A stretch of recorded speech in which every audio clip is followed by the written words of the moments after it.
when you have your child, what you see is, of course, in the beginning, they just freak out and then they're fine. They don't remember it. There's a real quick cycle through. This is the most devastating thing because you just took my lollipop away, to I'm happy again. Like, you watch them cycle. And I think my brother-in-law is actually sober 14 years. We always thought he was going to be the one that died.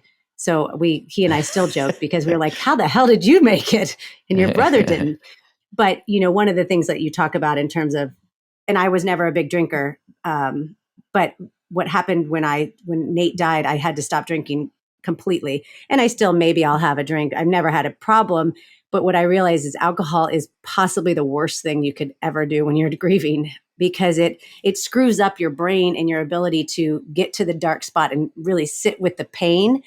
So you can't tell if you're drunk, or if you're happy, or if you're sad, or so, that was a big part that kind of changed in my life, because I realized the things that don't serve me at all. And alcohol is one of them.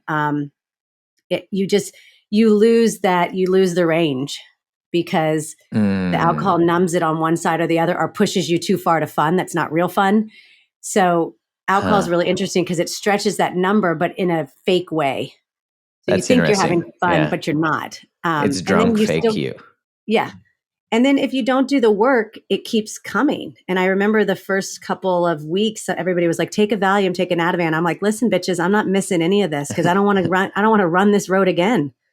Like, don't numb me out, because I know in my soul I have to go through this. So please just let me be a lunatic. Don't medicate me. Now I take that back. There are some, in the beginning, the first week or so, you might just be off your rocker, which I think I was a little bit. But I remembered very soon that I couldn't, like, I would wake up and not remember what had happened. And I was like, oh no, I don't want to be reminded every day again. Like, I want to know it when I wake up. I don't want to come to it. I want to be like, he died and it's time to go to war with this experience. And I'm going to fight to survive. And I can't do it if I'm foggy. So I think that's a lot of the work. And so, and that stuff, along with meditation, brings you into that moment. Dancing, music.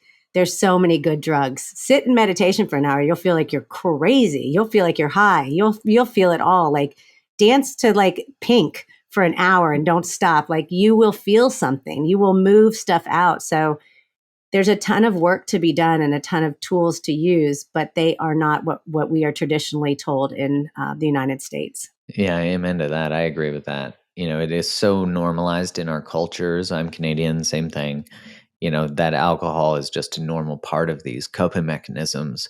But really, I interviewed Gabor Mate, and he just wrote a book called God, I'm obsessed with him. I know, me too. I was like, can we hang out more? But he didn't. I didn't call me when actually it ask, happens. because I didn't want to get rejected. But I was grieving the end of our conversation. But he says it so well. Like, what we call normal is actually dysfunctional, and so all the things that are showing up in our culture are actually the sign of a toxic culture.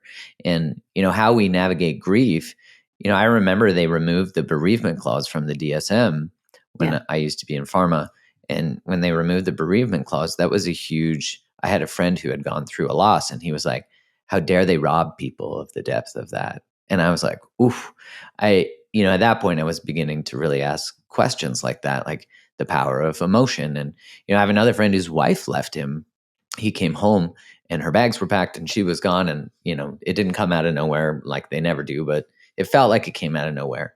And he went to the doctor, and the doctor's like, you're depressed. So here, I'm going to give you this drug. And he's like, well, no fucking shit. I'm depressed, And he's like, but I'm not going to numb this. Like, I need this. And like you said, there are times, and this is not a judgment of people's experiences, but I think when we have a village, like, the most powerful thing for me when I went through the breakup was that there was one night where I was just on the edge of tears, like I was in them, and kind of the that kind of choking. Yeah. And my buddy called. We talked, and he's like, "Are you okay?" And I'm like, "No." He's like, "All right." And I was staying I was about 2 hours south of Vancouver, just staying in a forest on my own, which maybe that wasn't a great idea, but he drove down. Yeah. Well, he drove, and he just came, and he just sat with me, and that was it. Like, there was nothing. I just needed to tether to earth. I needed someone to remind me that even though I knew it was going to be okay, I needed someone to be like, I got you when you don't. Yeah. And village, man. That's it. I mean, people are like, how did you make it? I'm like, because I had people. And I think we have a culture of loneliness. And I think Instagram and all these things that make us feel, we all have talked about this ad nauseum, but to have 3 or 4 people in your living room while you sob and they just hold space. And that's, the cheesiest spiritual word, but it's so true. And I'm, just learning how to do it. They don't say anything.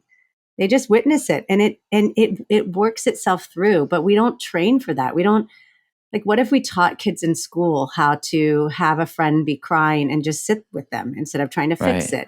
Or to say, like, I see that you're really sad. How can I help?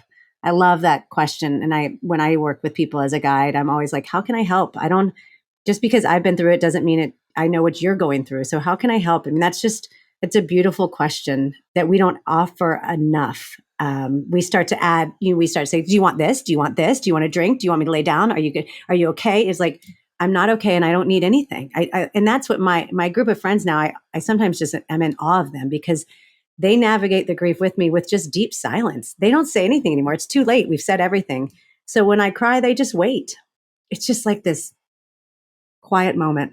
Yeah. And it comes and then I'll be like, whew, I'm back. And it's done. Where it might have taken hours 4 years ago. Now it's maybe 90 seconds. Same emotion, but just a shorter wave.